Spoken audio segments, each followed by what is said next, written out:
There are seasons in life when it feels like you're walking through a thick fog. No path, no applause, no companion to say, "You're doing well." Just you. And the silence. Every step feels uncertain, every breath heavier than the last. And the cruelest part? Nobody notices the invisible battles you fight just to keep moving. You start to wonder, what's the point of striving if no one even sees you? But that, right there, is where something extraordinary begins to unfold. Because when the world turns quiet and all the mirrors go dark, life offers you the most sacred invitation of all, to discover that you were already enough, and that the climb itself was the reward. We've been conditioned to believe our worth depends on recognition. We chase validation like addicts, collecting approvals like stamps in a passport, thinking each one brings us closer to fulfillment. But here's the cosmic joke: the destination was never out there. It's right here in this very moment, whether anyone's watching or not. We live in a world that's got it backward. We think we need someone to complete us, to reflect us, to make us real, as if we don't exist without a mirror. But the truth, the ancient truth whispered by sages and mystics, is this: you are both the witness and the witnessed, the observer and the observed, all at once. When you're walking through that fog, alone, trembling, and unseen, something sacred is happening. You're being stripped of all the false supports you once leaned on. It feels terrifying, like the ground is falling away beneath your feet. But here's the secret. When the ground disappears, you discover you could always fly. You just never tried because you were too busy crawling, waiting for someone to hold your hand. Loneliness, you see, isn't a curse. It's a teacher. We treat it like a disease, something to be cured, avoided, drowned in noise or distraction. But what if that silence isn't emptiness at all? What if it's fullness? Vast, divine, overwhelming fullness that you're afraid of. Because if you sit in that silence long enough, you begin to hear something miraculous. Life itself pulsing through you like a river. The Chinese call it wu wei, effortless action. It's not laziness. It's harmony. It's the art of moving with life rather than against it.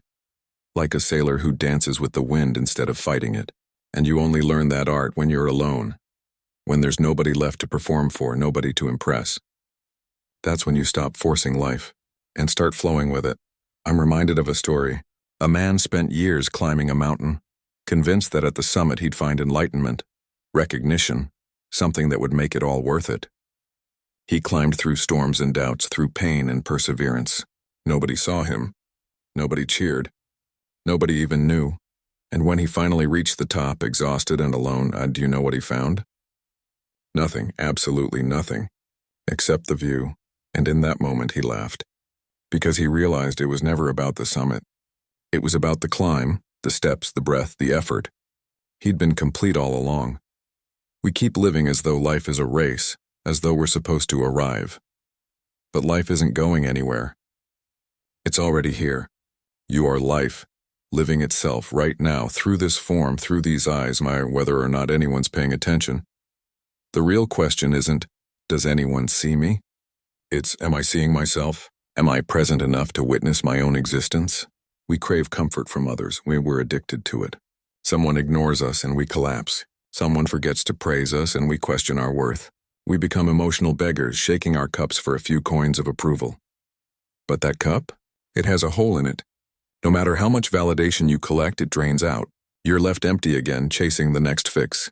The Buddhists call this tanha, the thirst that never ends because you're looking in the wrong direction. What if instead you could place a hand on your own heart and whisper, "I see you. You're doing fine." Not out of arrogance, but compassion, because that's what true adulthood is, becoming your own source of peace. When you stop outsourcing your emotional stability, something powerful happens. You stop using people as emotional crutches.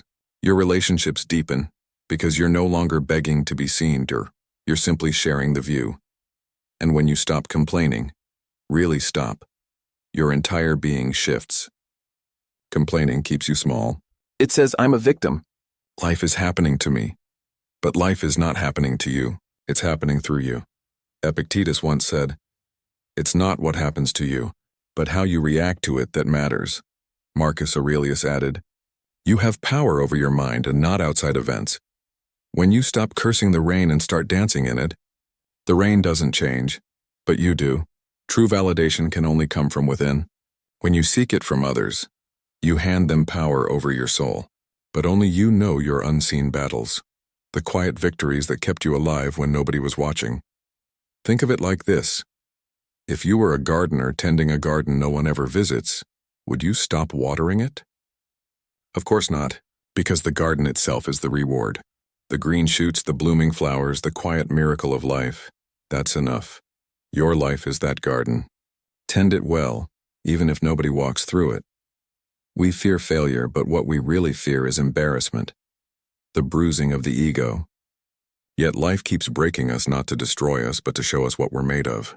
The Japanese art of kintsugi repairs broken pottery with gold, highlighting the cracks instead of hiding them.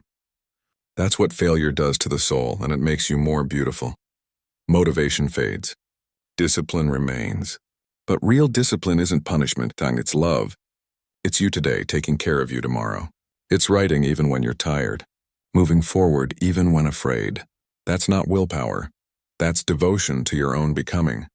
You don't need to be fully understood. You're too vast for that. You are the universe looking out through these eyes, living this temporary miracle called you. When you realize this and when you truly feel it, the question, does anyone see me?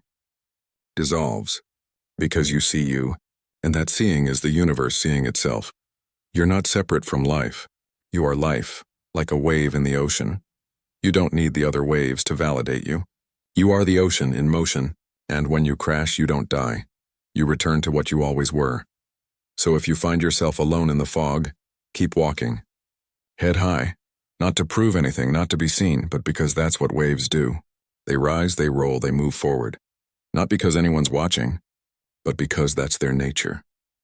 And it's yours too, trust it, live it, be it, that's all there is. And that is everything.